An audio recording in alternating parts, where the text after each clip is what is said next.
नमस्कार दोस्तों, मैं डॉक्टर कुलदीप कुमार के सर आप सभी का बहुत बहुत स्वागत करता हूं एक नए बिंदु के साथ और एक नई कड़ी के साथ। तो साथियों, आज हम आदिकाल के अंतर्गत पढ़ेंगे लौकिक साहित्य।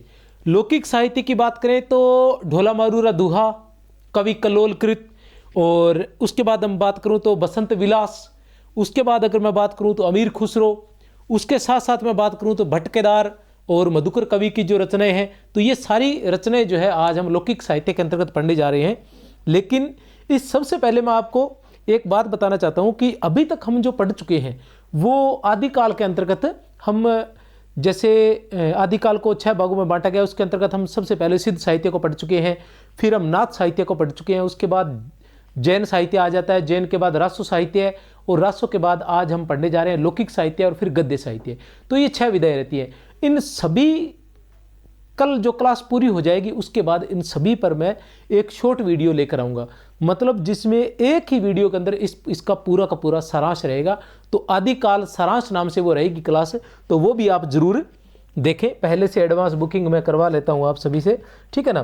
तो आदिकाल की हम बात करते हैं। थोड़ा सा आपको बता दूं, अगर आपने बाकी सभी क्लासें नहीं देखी हैं तो वो भी जरूर देखें। आदिकाल की अगर मैं बात करता हूं तो हम लोगों ने आदिकाल को कितने भागों में बांटकर पढ़ने का प्रयास किया है। हम लोगों ने आदिकाल को 1 नंबर पर बात करूं तो मैं सिद्ध साहित्य, 2 नंबर पर बात करूं तो मैं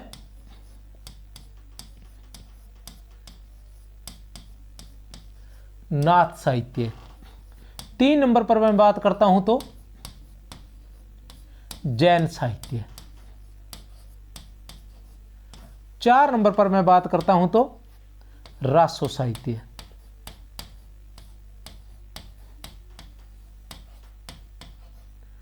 5 नंबर पर मैं बात करता हूं तो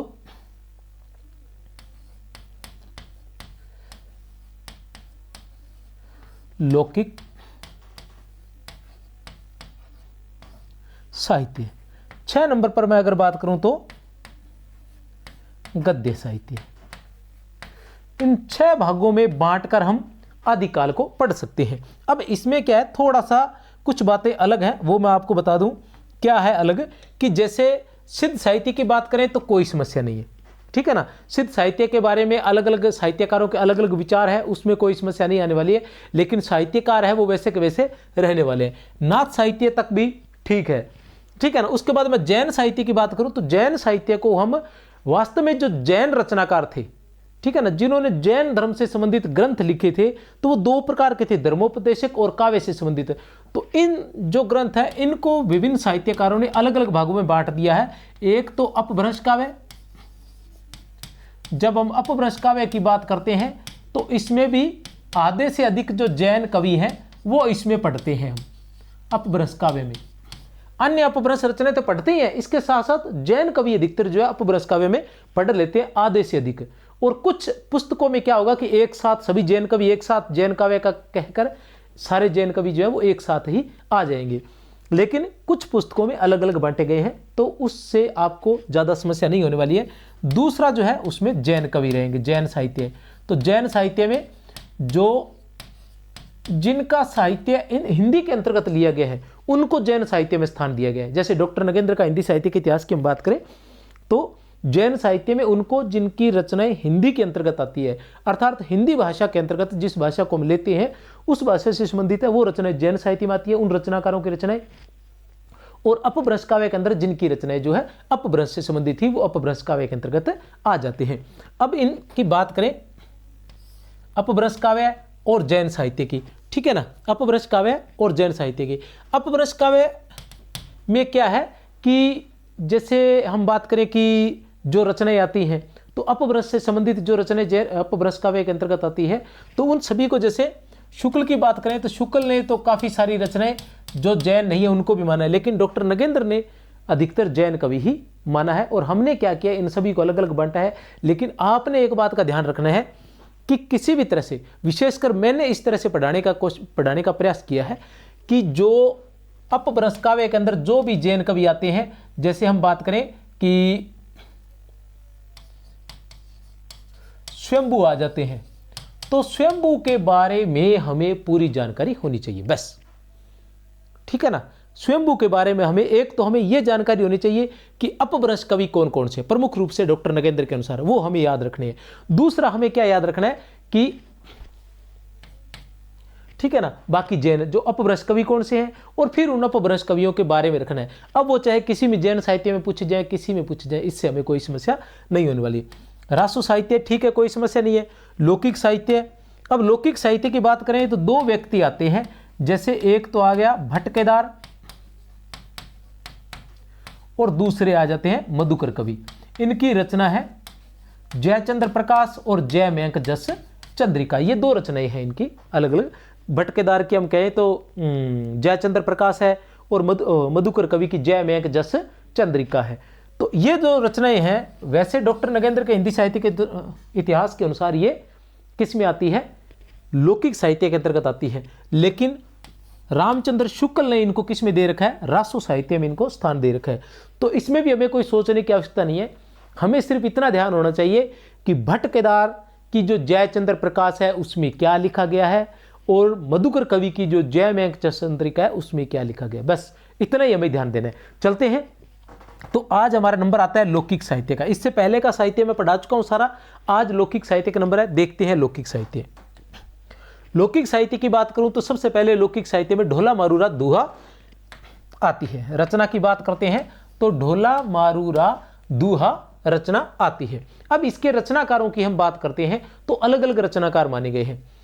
कवि कल्लोल, विशेष रूप से डॉक्टर नगेंद्र के हिंदी साहित्य के अनुसार कवि कल्लोल जो है इसके रचनाकार माने जाते हैं। लेकिन हम बात करते हैं कि एक जगह ऐसा लिखा गया है कि कुशल राय वाचक ने इसमें कुछ पद जोड़े थे, और एक जगह ऐसा लिखा गया है कि कुशल लाभ ने इसमें कुछ पद जोड़े थे। अब बात करें आचार्य रामचंद्र शुक्ल की, तो वो ऐसा, ये कुशल लाभ और कुशल राय शायद एक ही व्यक्ति का नाम हो सकता है, ठीक है ना। वैसे ये जो रचना है 11वीं शताब्दी की मानी जाती है, तो कुशल लाभ और कुशल राय वाचक शायद एक ही व्यक्ति का नाम हो सकता है। और ये दोनों नाम जो है हमारे जो प्रिय ग्रंथ हैं, जिनको पढ़कर अधिकतर साहित्यकार जो है, ठीक है ना, मतलब जो परीक्षार्थी है या हिंदी का विद्यार्थी जो है वो क्या है कि सफलता प्राप्त करता है। डॉक्टर नगेंद्र का हिंदी साहित्य का इतिहास और आचार्य रामचंद्र शुक्ल का हिंदी साहित्य का इतिहास। मैं बात करूं आचार्य रामचंद्र शुक्ल की, तो वो कहते हैं कि कुशल लाभ ने इसमें जो है 1561 में कुछ पद जोड़ी थी। और डॉक्टर नगेंद्र के हिंदी साहित्य के इतिहास की बात करें तो वो ऐसा कहते हैं कि 17वीं शताब्दी में कुशल लाभ ने इसमें कुछ पद जोड़े थे। तो ये अलग अलग है, लेकिन हमें इतना ध्यान रखना है कि इसमें कुछ पद जोड़े गए थे, वो चाहे कुशल राय वाचक हो और चाहे वो कुशल लाभ हो। दोनों में से एक ही पूछा जाएगा, दोनों नहीं पूछे जाएंगे आपको इतना। और अगर मेरी वीडियो देख रहे हो तो आपको बिल्कुल परेशानी होने वाली नहीं है, ठीक है ना। इसके रचयिता कवि कल्लोल माने जाते हैं, कोई समस्या नहीं है, ठीक है ना। कौन माने जाते हैं, ढोला मारूरा दूहा के रचनाकार कौन माने जाते हैं, कवि कल्लोल माने जाते हैं। कौन माने जाते हैं, कवि कल्लोल माने जाते हैं, कोई समस्या नहीं है। लेकिन बाद में इसमें कुछ पद कुशल लाभ या फिर कुशल राय वाचक द्वारा जोड़े जाने के कारण कुछ लोग इसका रचनाकार कुशल राय वाचक या कुशल लाभ को भी मानते हैं। कुछ लोगों ने इसका रचनाकार कुशल राय वाचक या कुशल लाभ को भी माना है, लेकिन वो है नहीं। हम बात करें 17वीं शताब्दी में इसमें कुछ चौपाइयां जोड़ी गई थी। अब वो जो पद जोड़े गए थे वो क्या थे, चौपाइयां जोड़ी गई थी। अब हम बात करते हैं कि किसने क्या कहा है। हम बात करते हैं आचार्य रामचंद्र शुक्ल की। आचार्य रामचंद्र शुक्ल की हम बात करें तो आचार्य रामचंद्र शुक्ल क्या कहते हैं कि 1561 ईस्वी में कुछ पद जोड़े थे कुशल लाभ ने, ठीक है ना। 1561 ईस्वी में कुशल लाभ ने इसमें कुछ पद जोड़े थे। और डॉक्टर रामगोपाल शर्मा दिनेश क्या कहते हैं, मतलब डॉक्टर नगेंद्र के हिंदी साहित्य के अनुसार 17वीं शताब्दी में कुशल राय वाचक ने इसमें कुछ पद जोड़े थे। तो ये थोड़ी विरोधाभासी, आदिकाल जो है सारा ऐसा ही रहने वाला है। हमें सिर्फ जो जानकारी हमारे पास उपलब्ध है उसको याद करना है, ठीक है ना। आचार्य रामचंद्र शुक्ल के अनुसार कुशल लाभ ने 1561 ईस्वी में कुछ पद जोड़े थे, और डॉक्टर रामगोपाल शर्मा दिनेश के अनुसार कुशल राय वाचक ने इसमें पद जोड़े थे। इससे अपने को ये ध्यान रखना है कि 17वीं शताब्दी में और 1561 में या 16वीं शताब्दी में इसमें कुछ पद जोड़े गए थे, और वो पद क्या थे, वो चौपाइयां थी। क्या थी, चौपाइयां जोड़ी गई थी। संपादन, इसका संपादन किसके द्वारा किया गया था? ढोला मारूरा दूहा का संपादन किसके द्वारा किया गया था? तो नागरी प्रचारणी सभा काशी द्वारा इसका प्रकाशन किया गया था। नागरी प्रचारणी सभा द्वारा इसका प्रकाशन किया गया। कब किया गया था? 1934 ईस्वी में। कब किया गया? 1934 ईस्वी में। और संपादन करने वाले कौन कौन थे? संपादन करने वाले कौन कौन थे? तो वो थे श्री राम सिंह हैं, सूर्यकर्ण पारिक और नरोत्तम पारिक। श्री राम सिंह हैं, सूर्यकर्ण पारिक और नरोत्तम पारिक, ये 3 लोग जो थे जिन्होंने इसका संपादन किया था। कौन कौन है? श्री राम सिंह हैं, श्री सूर्यकर्ण पारिक और श्री नरोत्तम पारिक। बात करते हैं भाषा की, तो डिंगल भाषा का प्रयोग किया गया है। ढोला मारूरा दूहा की पंक्ति प्रसिद्ध है कि सोरठियो दूहो बलो भली मरवणरी बात, सोरठियो दूहो बलो भली मरवणरी बात, तारा छाई जोबन छाई धन बली और तारा छाई रात। दोबन जोबन छाई धन बली और तारा छाई रात। ठीक है ना।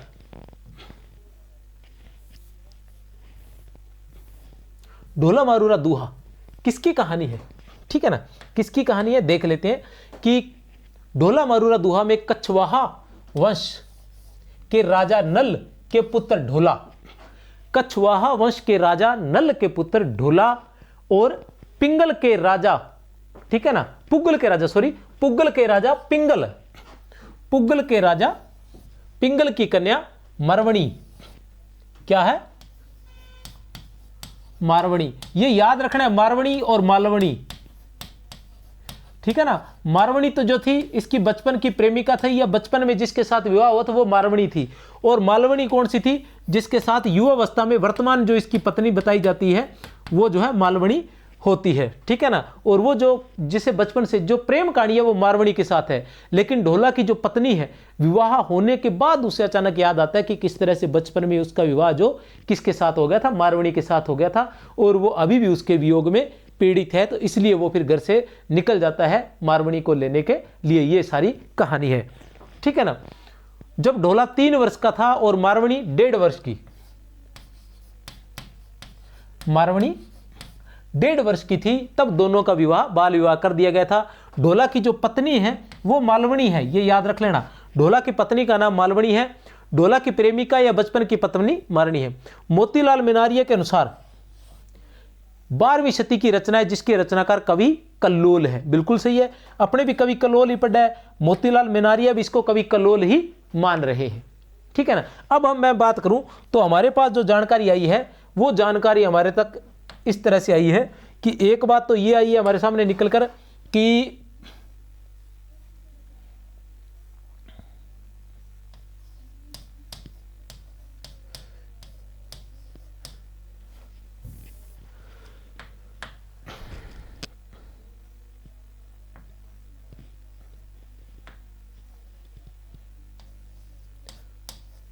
ढोला मारू रा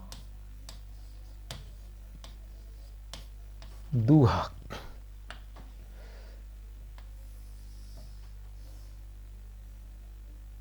ढोला मारूरा दूहा। अब इसके बारे में अगर हम बात करें तो बात निकल कर आती है, क्या निकल कर आती है? बात निकल कर ये आती है कि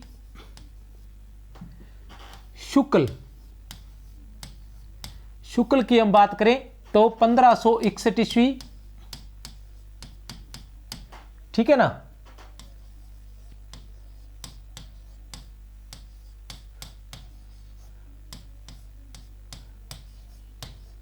कुशल लाभ ने पद जोड़ी। दूसरी बात हम बात करें निकल कर आती है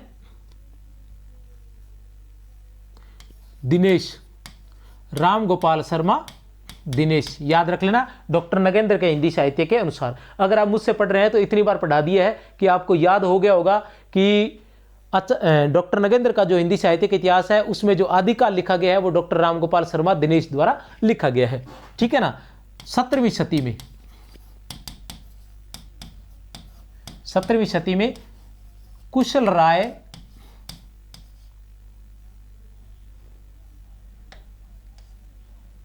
कुशल राय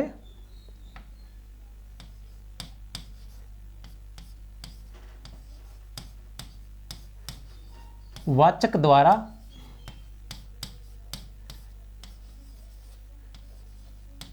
कुछ पद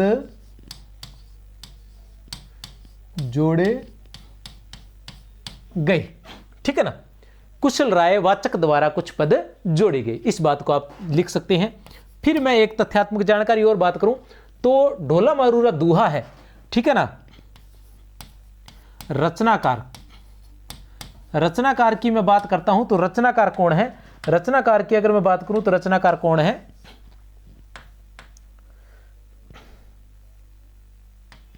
रचनाकार की अगर मैं बात करता हूं तो रचनाकार कौन माने गए हैं? ठीक है ना, रचनाकार की अगर मैं बात करता हूं तो कौन है रचनाकार?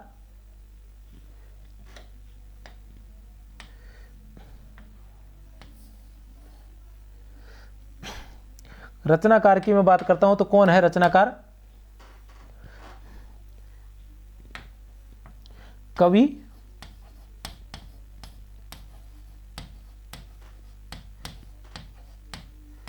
कल्लोल। ठीक है ना, कवि कल्लोल, रचनाकार कवि कल्लोल है। अब रचनाकार की हम बात करें तो इसी को मैं ब्रैकेट में भी लिख देता हूं कि मेनारिया के अनुसार, मेनारिया के अनुसार कौन है? मेनारिया के अनुसार भी बात करूं तो कौन है? कवि कल्लोल है। मेनारिया के अनुसार भी अगर मैं बात करूं तो कौन है? कवि कल्लोल है। ठीक है ना, अब हम बात करते हैं रचना काल की। अब बात करते हैं हम रचना काल की। रचना काल की अगर बात करें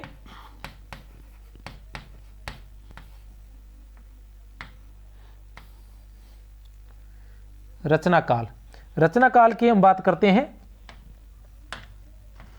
तो कौन सा काल है? 11वीं सदी। क्या है? 11वीं सदी। अब मैं बात करूं मेनारिया साहब की तो मेनारिया साहब इसका काल क्या मानते हैं?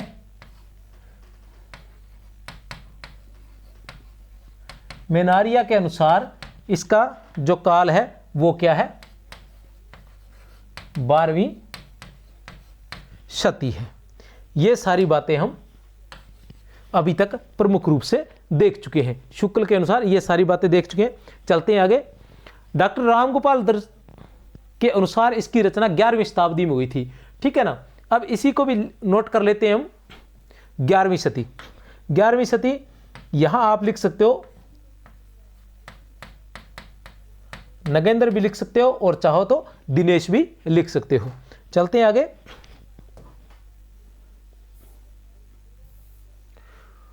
दूहा घना पुराना अच्छी, यह पंक्ति इसकी प्राचीनता की ओर संकेत करती है। एक पंक्ति है जो दूहा घना पुराना अच्छी, याद रख लेना कि दूहा घना पुराना। ठीक है ना, अच्छी, यह पंक्ति इसकी प्राचीनता की ओर संकेत करती है। क्षेत्र, इसका क्षेत्र कौन सा है? क्षेत्र की हम बात करें तो पश्चिमी हिंदी प्रदेश में यह काफी प्रसिद्ध है। कुछ बातें रह गई थी, यहां हम बात करें कि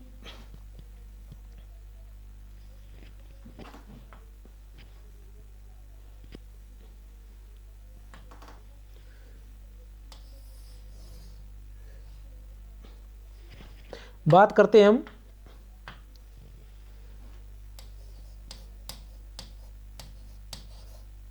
शैली की, तो कौन सी शैली है इसकी? डिंगल शैली। किस शैली में लिखा गया है? डिंगल शैली में। अगर हम बात करें क्षेत्र की तो कौन सा क्षेत्र है? राजस्थान, पश्चिमी भारत कह सकते हैं, राजस्थान।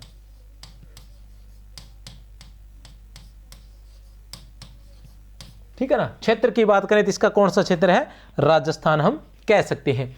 डॉक्टर रामगोपाल शर्मा दिनेश लिखते हैं कि राउलवेल के कवि बहुत ही महत्वपूर्ण है, इसको समझने में आपको आसानी रहेगी, पूरी बात को समझने में आपको आसानी रहेगी। क्या लिखते हैं कि राउलवेल के कवि रोड़ा ने प्रेम वर्णन की जो परंपरा हिंदी में आरंभ की थी। किसने? राउल वेल के कवि रोड़ा ने प्रेम वर्णन की जो परंपरा हिंदी में आरंभ की थी उसको ढोला मारूरा दूहा की रचना से विकास की एक नई दिशा प्राप्त हुई और ढोला मारूरा दूहा का मूल रूप दोहों में मिलता है।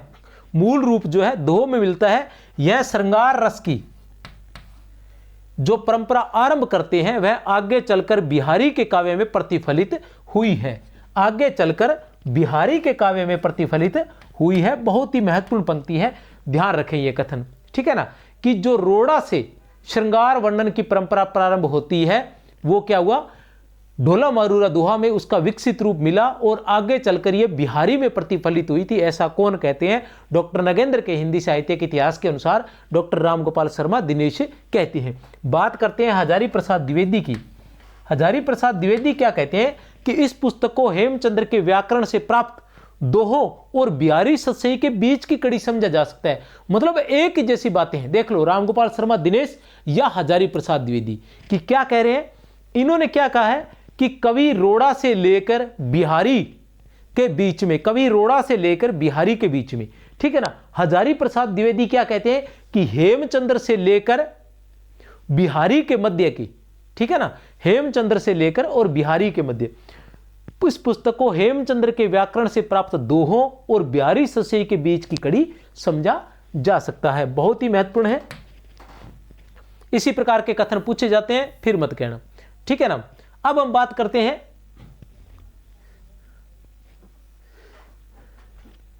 ये थे हमारे ढोला मारूरा दूहा। फिर हम बात करते हैं भट्ट केदार। फिर रचना आती है हमारे सामने भट्ट केदार। ये दो रचनाकार और हैं, भट्ट केदार और मधुकर कवि। भट्ट केदार और मधुकर कवि। भट्ट केदार की बात करें तो इन्होंने जय चंद्र प्रकाश लिखा था। मधुकर कवि की बात करें तो जय मैक जस चंद्रिका इन्होंने लिखा था। इनको कैसे याद करते हैं कि अक्सर क्या होता है कि ये जो रचनाएं हैं ये कितना भी याद करने के बावजूद भी फेरबदल हो जाता है कि भट्ट केदार की जय चंद्र प्रकाश है और ये पूछी जाती है। कोई महत्व नहीं है इन रचनाओं का, न इनके बारे में कोई जानकारी उपलब्ध हुई है। इनकी सिर्फ इतनी जानकारी है कि सिंचायच दयाल दास कृत राठौड़ारी ख्यात। सिंचायच दयाल दास, ऐसा कौन कह रहे हैं? आचार्य रामचंद्र शुक्ल के हिंदी साहित्य के इतिहास में वर्णित है कि सिंचायच दयाल दास कृत एक रचना है जिसका नाम है राठौड़ारी ख्यात, जो बीकानेर के राज पुस्तकालय में अभी तक उपलब्ध है, ठीक है ना। तो उसमें इनके बारे में कुछ पद मिलते हैं। उन्हीं पदों के आधार पर यह तय किया गया है आचार्य शुक्ल के अनुसार कि जय चंद्र प्रकाश किसकी रचना है। जय चंद्र प्रकाश भट्ट केदार की है और जय मेघ जस चंद्रिका जो रचना है वो किसकी है?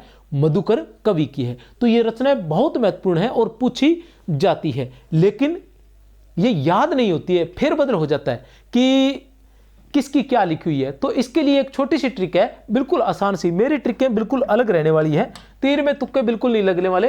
कहने का मतलब है कि ट्रिक भी ऐसी रहेगी कि जैसे साइंस के तथ्य रहते हैं उस प्रकार की, विज्ञान के तथ्यों की तरह। कि भट्ट केदार, अब हम भट्ट केदार की बात करें तो भट्ट केदार जो है वो नाम जो है, चाहे टोटल देख लो चाहे पहला नाम देख लो।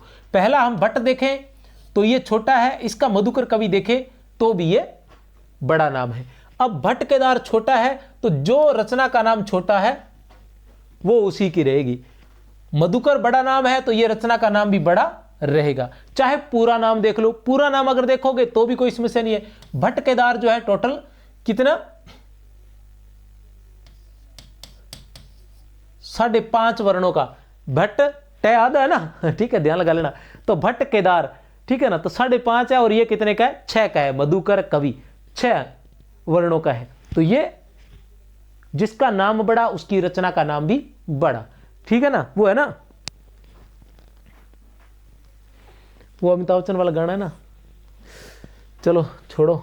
भट्ट केदार जयचंद्र प्रकाश, ठीक है, भट्ट केदार जयचंद्र प्रकाश और मधुकर कवि जय मेंक जस चंद्रिका, इतने याद रख लेना। जिसका नाम बड़ा उसकी रचना का नाम भी बड़ा होगा। अब इनके बारे में यह है कि संकीर्ण, जब हम आदिकाल की प्रवृत्तियों की बात करते हैं तो संकीर्ण मानसिकता ठीक है ना, संकीर्ण मानसिकता बताई गई है। तो उसी संकीर्ण मानसिकता में इन दोनों को लिया गया है। अब संकीर्ण मानसिकता में इन दोनों को लिया गया, उसके अंदर हालांकि कह तो दिया है संकीर्ण मानसिकता, मुझे भी ऐसा लगा संकीर्ण मानसिकता है, लेकिन मैं जब सोचता हूं तो मुझे लगा कहीं संकीर्ण मानसिकता की कोई बात नहीं आती, क्योंकि जब हम आज की बात करते हैं तो हम देश की बात करते हैं कि भारत देश, ठीक है ना। लेकिन उस वक्त इन राजाओं के लिए कोई देश नहीं था, देश सिर्फ ये वीर योद्धा थे, लेकिन देश के लिए नहीं थे, ये अपने क्षेत्र के लिए ही वीर योद्धा थे। अगर देश के लिए वीर योद्धा होते तो कभी भी हमारा देश गुलाम नहीं होता। ये अपने क्षेत्र के लिए वीर योद्धा थे, अपने क्षेत्र के लिए ही लड़ते थे। बीकानेर का राजा बीकानेर के लिए लड़ेगा, जयपुर का राजा जयपुर के लिए लड़ेगा। इसी तरह से हम राजस्थान के राजाओं की बात करें तो वो भी अपने अपने क्षेत्र के लिए, और बाकी हम क्षेत्र की बात करें चाहे उत्तर प्रदेश, मध्य प्रदेश या महाराष्ट्र है, तो वहाँ के जो राजा थे वो अपने अपने क्षेत्र के लिए ही लड़ाई किया करते थे अक्सर, ठीक है ना। और यही स्थिति रही, क्योंकि जब देश गुलाम हुआ तब स्थिति भी यही थी कि आपस में लड़ा करते थे। तो जयचंद के बारे में प्रशंसा की गई है कि जयचंद को जो है, जब हम विशेषता की बात करें, विशेषता बताया गया संकीर्ण मानसिकता, क्योंकि जयचंद को जो है किसके रूप में माना जाता है, उसको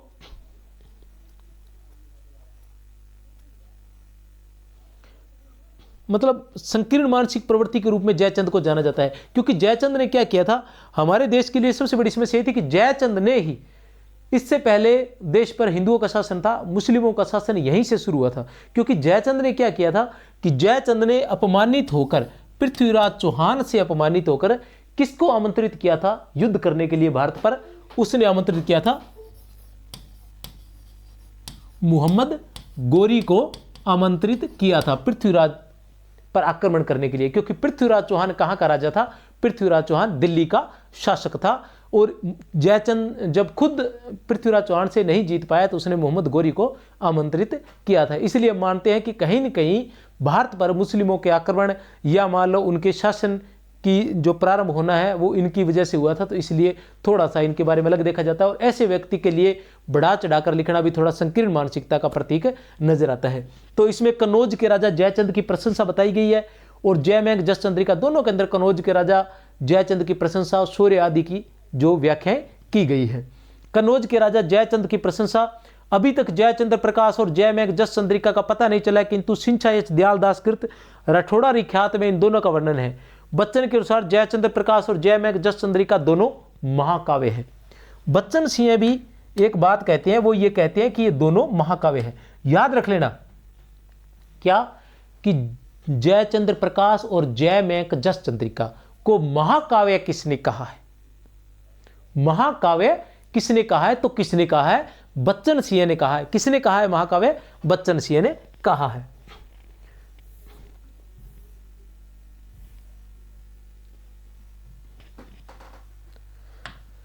फिर रचना आती है हमारे पास बसंत विलास। बसंत विलास की बात करें तो इसके रचनाकार जो है अज्ञात है।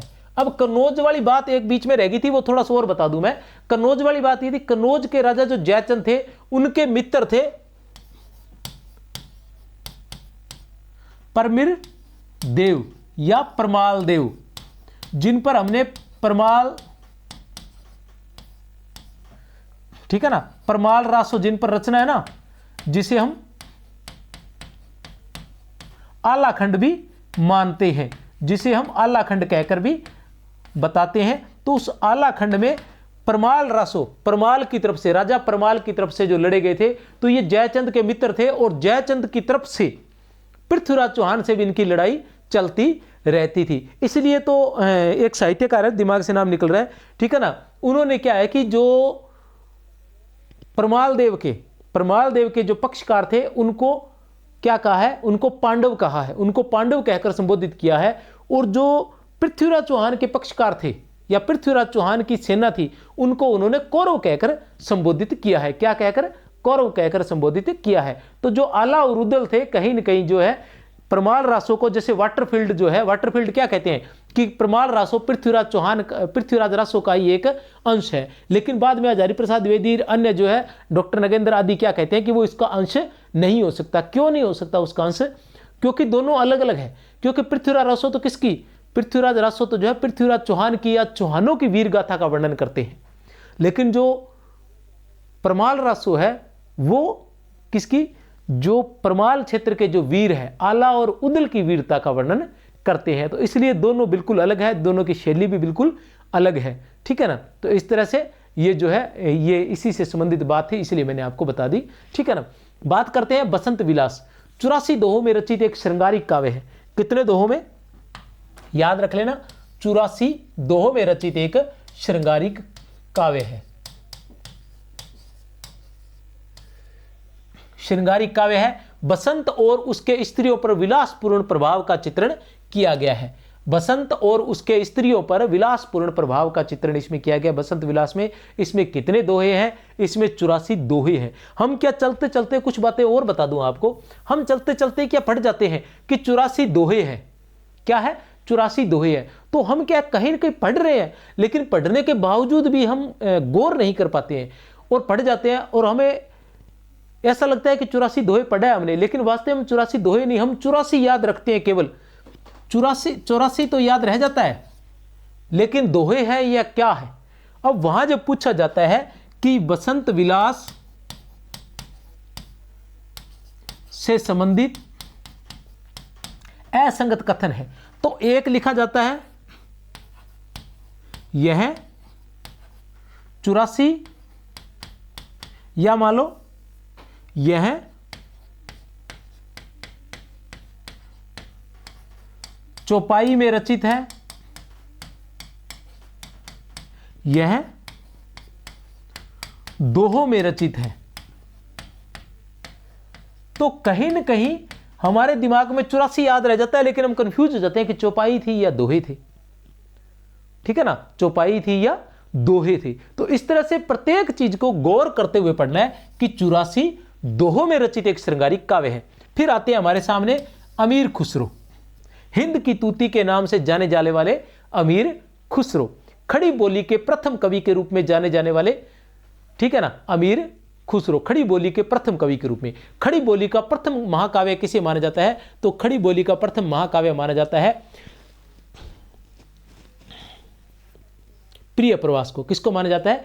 प्रिय प्रवास को। हरियोध द्वारा रचित, द्विवेदी युग के अंतर्गत हरियोध द्वारा रचित प्रिय प्रवास को खड़ी बोली का प्रथम महाकाव्य माना जाता है। खड़ी बोली के प्रथम कवि किसको कहा जाता है? अमीर खुसरो को कहा जाता है। और डॉक्टर रामकुमार वर्मा के अनुसार अमीर खुसरो जो है अवधि के प्रथम कवि थे। अमीर खुसरो जो है अवधि के प्रथम कवि भी माने जाते हैं। बात करते हैं अमीर खुसरो की, तो 1255 ईस्वी में एटा जिले के पटियाली गांव में इनका जन्म हुआ था। 1255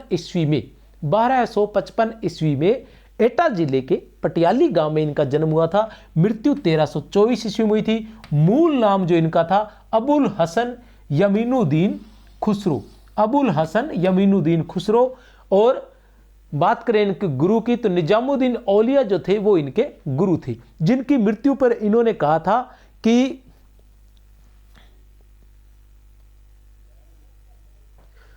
चल खुसरो देश अपने रेन बही चौ देश, ऐसा कुछ है। चल खुसरो देश अपने रेन बही चौर, ऐसा कुछ वो कहते हैं, ठीक है ना। किस पर? अमीर निजामुद्दीन औलिया की मृत्यु पर पद जो है।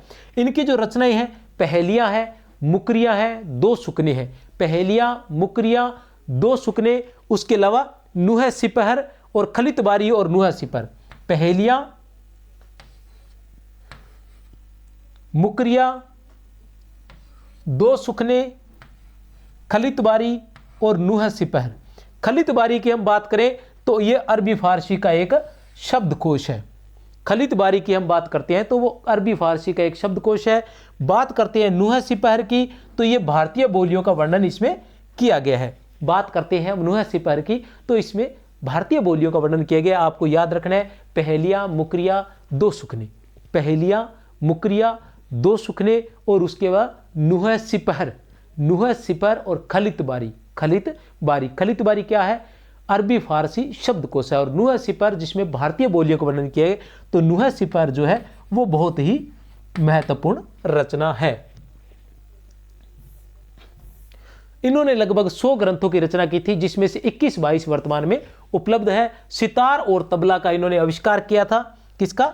सितार और तबला का अगर मैं कहूं तो इन्होंने आविष्कार किया था। खड़ी बोली को काव्य की भाषा बनाने वाले प्रथम कवि थे, बता चुका हूं आपको, डॉक्टर रामकुमार वर्मा के अनुसार। किसके अनुसार? डॉक्टर रामकुमार वर्मा के अनुसार, किसके अनुसार? डॉक्टर रामकुमार वर्मा के अनुसार अवधि के प्रथम कवि थे। डॉक्टर रामकुमार वर्मा के अनुसार अवधि के प्रथम कवि थे। हिंद की तूती के नाम से ये जाने जाते थे। किसके नाम से? हिंद की तूती के नाम से ये जाने जाते थे। इनके कुछ पद हैं। चूमन तूतिये हिंदम अर रास्त पुरसी जेमन हिंदुई पुरुष ता नाज गोयम। ठीक है ना, तो आपने सिर्फ इतना ही याद रखना है, ज्यादा आपको टेंशन नहीं लेनी है। चूमन तूतिये, इसका अर्थ क्या है? मैं हिंदुस्तान की तूती हूं, मैं हिंदुस्तान की तूती हूं। अगर तुम वास्तव में मुझसे कुछ पूछना चाहते हो तो हिंदवी में पूछो। किस में पूछो? हिंदवी में पूछो, जिसमें कि मैं कुछ अद्भुत बातें बता सकूं। इनकी एक गजल भी है। गजल की बात करें तो जे हाल मिसकी मुकुंद तगाफुल, ठीक है ना, जे हाल मिसकी मुकुंद तगाफुल, है ना, मिथुन चक्रवर्ती और धर्मेंद्र की है गुलामी। गुलामी फिल्म में जो मिथुन चक्रवर्ती गाते हैं ना बस पर बैठकर, ठीक है ना, ये गाना उसकी शुरुआती जो शब्द है यही होते हैं, जे हाल मिसकी मुकुंद तगाफुल रे हाल, आगे पता नहीं क्या है। ठीक है ना। फिर इनकी मुकरियां भी है। मुकरिया की बात करें तो बाला था जब सबको भाया, बाला था जब सबको भाया, ये प्रारंभिक पंक्तियां आपने ध्यान रखनी मुकरियों के रूप में। ठीक है ना। ये क्या ऐसा नहीं है कि न तो हम सारी मुकरियां याद कर सकते हैं भैया, और न हम सारी इनकी गजलें याद कर सकते हैं। जितने इतिहास के ग्रंथ पढ़ोगे उतनी ज़्यादा, अगर आप अमीर खुसरो पर किसी की पीएचडी थीसिस निकाल कर देख लोगे तो उसमें बहुत कुछ मिल जाएगा, फिर उसका तो कोई अंत नहीं है। हमें क्या याद करना होता है कि जो हिंदी साहित्य का इतिहास है, जहाँ से कुछ पूछा जाता है, वो पद हमने याद करने होते हैं। वो कौन से पद होते हैं? वो जैसे बात करूं मैं तो प्रमुख रूप से हम आचार्य रामचंद्र शुक्ल का हिंदी साहित्य का इतिहास, छोटा सा हिंदी साहित्य का इतिहास है, तो वो कम से कम आपको याद होना चाहिए, कोई समस्या नहीं है। 2 नंबर पर डॉक्टर नगेंद्र का हिंदी साहित्य का इतिहास है, उसे संदर्भ ग्रंथ के रूप में अपने पास रख सकते हैं। अपने नोट्स को मजबूत करने के लिए उसको अपने पास में रख सकते हैं कि कोई भी तथ्यात्मक जानकारी आपको अगर कम नजर आ रही है तो आप डॉक्टर नगेंद्र का हिंदी साहित्य का इतिहास देख के और फिर उसको जो अपने नोट्स है उसको मजबूत आप कर सकते हैं। फिर मैं बात करूं हजारी प्रसाद द्विवेदी की, तो वो भी अपने पास आप रख सकते हैं, वो भी एक संदर्भ ग्रंथ के रूप में पूरी तरह से पढ़ सकते हैं। तो पढ़ने की भी कोशिश करें अगर समय हो तो, विशेषकर व्याख्याता वाले तो पढ़ सकते हैं। फिर बच्चन सिंह भी आप अपने पास रखें, हिंदी साहित्य कोश भी अपने पास रखें, उनका सहायता ली जा सकती है। वैसे आप अगर किसी अध्यापक से पढ़ रहे हैं प्रॉपर रूप से तो फिर कोई समस्या नहीं है, वो नोट्स आपको बना ही देते हैं। इनको संदर्भ के रूप में अपने पास रखिए। कभी कोई सामग्री आपको नजर आए और आपने उसमें से पढ़ रहे हो, जैसे कहने से तात्पर्य आप कबीर पढ़ रहे हो, आपके पास डॉक्टर नगेंद्र का हिंदी साहित्य का इतिहास है, आपने अपने नोट्स से कबीर पढ़ा और फिर आपने डॉक्टर नगेंद्र का हिंदी साहित्य का इतिहास खोल कर देखा और उसमें आपको कुछ ऐसा लगा जो महत्वपूर्ण है और आपके नोट्स में नहीं है, तो आप उसको ऐड कर सकते हैं। इसी तरह शुक्ल का इतिहास खोलकर देख सकते हैं। बाकी आप प्रमुख रूप से जिससे आप पढ़ रहे हैं उनके नोट्स पर विश्वास करें और रट्टा मार लें उनको, बस इतनी सी बात कहना चाहूँगा। खुसरो अलाउद्दीन खिलजी व तुगलक के राजकवि रहे। खुसरो अलाउद्दीन खिलजी व तुगलक के राजकवि रहे थे, निजामुद्दीन औलिया के शिष्य भी रहे थे। ठीक है ना। आगे चलते हैं। 7 सुल्तानों का शासनकाल देखा था। अब 7 का था या कुछ जगह 11 भी लिखा हुआ मिलता है। उपाधि तोताए हिंद की अलाउद्दीन खिलजी ने इन्हें तोताए हिंद की उपाधि भी प्रदान की थी। ये पीपीटी बनने तक इतना ही लिख पाया था। उसके अलावा कुछ बातें और हैं जो मैं आपको बता दूं, क्योंकि कुछ बातें जो थी पीपीटी बनने के बाद में मैंने लिखी थी। ठीक है ना, उनके बारे में थोड़ा सा बता दूं मैं आपको। बात करें खुसरो की तो फारसी के बहुत अच्छे ज्ञाता व अपने समय के नामी कवि थे। खुसरो के काव्य में उक्ति व चित्रे की क्या बात करें हम, खुसरो के काव्य में हम बात करते हैं तो उक्ति व चित्रे की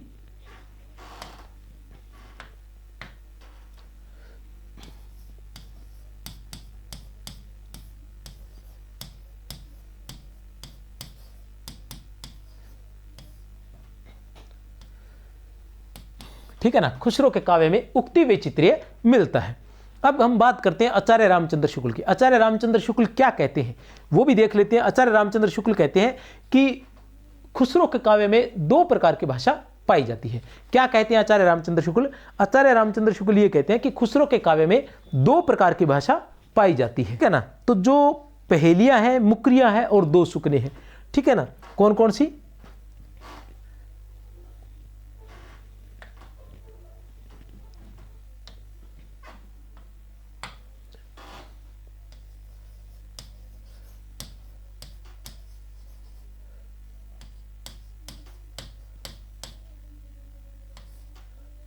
अमीर खुसरो।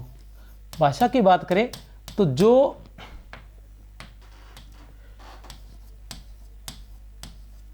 पहेलियां,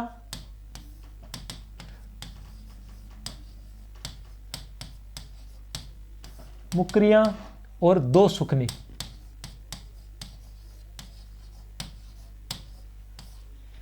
इनकी जो भाषा है, इनकी भाषा है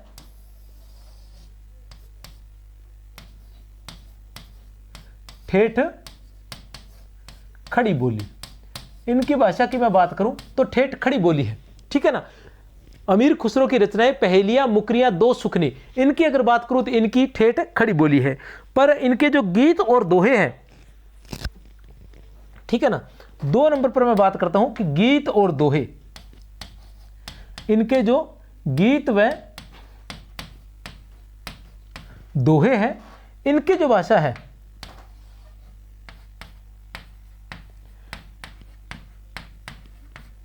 इन पर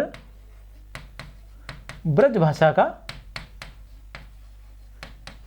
प्रभाव है। ऐसा कौन कहते हैं? आचार्य रामचंद्र शुक्ल कहते हैं। आचार्य रामचंद्र शुक्ल इनकी तुलना कबीर से भी करते हैं। आचार्य रामचंद्र शुक्ल अमीर खुसरो की जो तुलना है वो कबीर से भी करते हुए क्या कहते हैं कि कबीर की अपेक्षा खुसरो का ध्यान बोलचाल की भाषा की ओर अधिक था, उसी प्रकार जैसे अंग्रेजों का ध्यान बोलचाल की भाषा की ओर अधिक रहता था, ठीक है ना। आचार्य रामचंद्र शुक्ल क्या कहते हैं? आचार्य रामचंद्र शुक्ल लिखते हैं कि कबीर की अपेक्षा खुसरो का ध्यान, कबीर की अपेक्षा खुसरो का ध्यान जो है वो बोलचाल की भाषा की ओर अधिक था, वैसे ही जैसे अंग्रेजों का ध्यान बोलचाल की भाषा की ओर अधिक रहता था। खुसरो का लक्ष्य क्या था? खुसरो का लक्ष्य मनोरंजन था और कबीर का धर्मोपदेश, ठीक है ना। खुसरो का लक्ष्य क्या था? मनोरंजन था और कबीर का लक्ष्य धर्मोपदेश। तो ये कथन जो है ऐसे कैसे ही आपने याद रखना है। किसका कथन है? आचार्य रामचंद्र शुक्ल का कथन है, तो सोचना पड़ेगा आपको। फिर एक कथन और है डॉक्टर बच्चन सिंह जी का। बच्चन सिंह जी क्या कहते हैं? ये बच्चन सिंह जी का कथन है जो अमीर खुसरो को समझने में आपकी सहायता करेगा, इसलिए मैंने लिख लिया। पूरी कहानी मैंने लिखी है, आपके समझ में आ जाएगा, थोड़ा रट्टा मारने की जरूरत नहीं है, केवल आप समझ लें कि खुसरो में अनेक अंतर्विरोध थे। खुसरो जो थे उनमें अनेक अंतर्विरोध थे। एक और वे मलिक छज्जू जलालुद्दीन, अलाउद्दीन खिलजी, तुगलक आदि के राजकवि थे। एक और तो वो क्या थे? राजकवि थे। छज्जू जलालुद्दीन, अलाउद्दीन और तुगलक ऐसे ऐसे राजाओं के वो क्या थे? राजकवि थे। और दूसरी ओर वो सूफी फकीर भी थे। दूसरी ओर वो क्या थे? निजामुद्दीन औलिया के शिष्य थे, सूफी फकीर भी थे, ठीक है ना। दूसरी ओर वो सूफी निजामुद्दीन औलिया के पट्ट शिष्य। एक और दरबार तो दूसरी ओर मठ, एक और दरबार तो दूसरी ओर मठ। एक और वे कट्टर बादशाहों से गिरे थे, तो दूसरी ओर सूफी फकीरों से जिनका कट्टरता से कोई लेना देना नहीं था, जो सिर्फ प्रेम ही की बात करते थे, ठीक है ना। सूफी बड़ी प्रेम की बात करने वाले व्यक्ति थे, सिर्फ और सिर्फ प्रेम की ही बात करते थे। यही कारण है कि हिंदू मुस्लिम सभी में क्या है कि सूफियों की जो है बहुत अधिक महत्व रहा है। एक और वे फारसी में लिखते थे तो दूसरी ओर खड़ी बोली में, ठीक है ना। एक और अलाउद्दीन की कट्टरता की अतिशोक्तिपूर्ण प्रशंसा करते थे। एक और वो क्या है? अलाउद्दीन की अतिशोक्तिपूर्ण, उसकी कट्टरता की अतिशोक्तिपूर्ण प्रशंसा करते थे। दूसरी ओर वो अलाउद्दीन खिलजी को बारे में उसकी निंदा भी करते हैं, उसको सचेत भी करते हैं। सचेत कैसे करते हैं?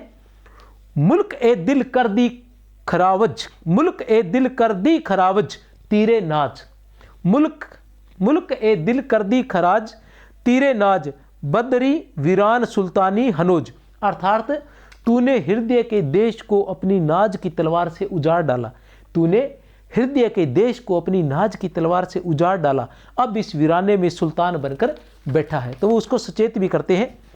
इनके कुछ पद भी है जो अक्सर आपको याद भी रहते हैं कि एक थाल मोतियों से भरा सबके सर पर ओंदा धरा, एक थाल मोतियों से भरा सबके सर पर ओंदा धरा, एक और वह थाल, ठीक है ना, चारों ओर वह थाल फिरे मोती उससे एक न गिरे। तो क्या है?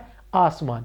उसी तरह से फिर वो लिखते हैं कि गोरी सेवे सेज पर, वो जो पहले पंक्ति बोल रहा था दिमाग से निकल गई थी, कि गोरी सोवे सेज पर मुख पर डारे केस, गोरी सोवे सेज पर मुख पर डारे केस, चल खुसरो घर आपने रेन बही चहु देश, चल खुसरो घर आपने रेन बही चहु देश। एक नार ने अचरज किया सांप मार पिंजरे में दिया, एक नार ने अचरज किया सांप मार पिंजरे में दिया। जों जो सांप ताल को खाए, जों जो सांप ताल को खाए, सूखे ताल सांप मर जाए।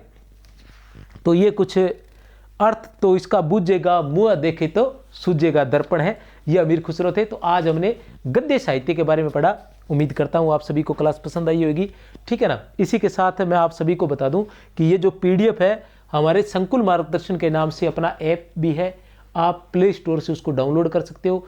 वहाँ पर जो है एक फोल्डर बनाया गया है जिस पर लिखा हुआ है कि फ्री नोट्स, ठीक है ना। वहाँ आपको क्या है कि ये जो PDF है वहाँ पर आपको उपलब्ध हो जाती है। संकुल मार्गदर्शन के नाम से आप ढूंढेंगे तो अपना एक चैनल भी है, और चैनल कहने से तात्पर्य टेलीग्राम चैनल भी है, तो उसे भी आप ज्वाइन कर सकते हैं। वहाँ पर ये सभी की सभी क्लासें आती है। जैसे अभी तक मैंने जो है लगातार सभी क्लासें आ रही है और अपना जो आदिकाल है वो पूर्ण होने वाला है। इसके साथ ट्रिक्स वगैरह वो भी साथ में क्लासें आती रही हैं, आपको ध्यान ही है। आदिकाल पूर्ण होने वाला है। पूरा का पूरा हिंदी साहित्य का इतिहास या व्याख्याता और वरिष्ठ अध्यापक का, व्याख्याता और वरिष्ठ अध्यापक का पूरा जो कोर्स है वो यहाँ निःशुल्क करवाया जाएगा। क्या करवाया जाएगा? निःशुल्क करवाया जाएगा। व्याख्याता और वरिष्ठ अध्यापक का पूरा कोर्स रोज शाम को 6 बजे, थोड़ा बहुत ऊपर नीचे हो सकती है, लगभग 6 बजे जो है इसकी क्लास YouTube पर आ जाती है। बाकायदा वहाँ प्ले लिस्ट भी बनी हुई है, और पुरानी जो क्लासें हैं जैसे, तो वो भी आप वहाँ YouTube पर जाकर प्ले लिस्ट देख सकते हैं। वहाँ पर लगभग 200-300 आपको टेस्ट मिलेंगे, पूरे व्याख्याता के, पूरे रीट के पाठ्यक्रम के और पूरे वरिष्ठ अध्यापक के। विशेष रूप से जो रचनाएं हैं वो कहीं नहीं मिलते हैं, तो उनका भी विस्तार से मैंने वीडियो बना रखे हैं। तो आप चैनल पर जाकर उनको ढूंढ सकते हैं, के सर के नाम से ढूंढेंगे या चैनल पर देखेंगे तो आपको वो सारी की सारी वीडियो मिल जाएंगे।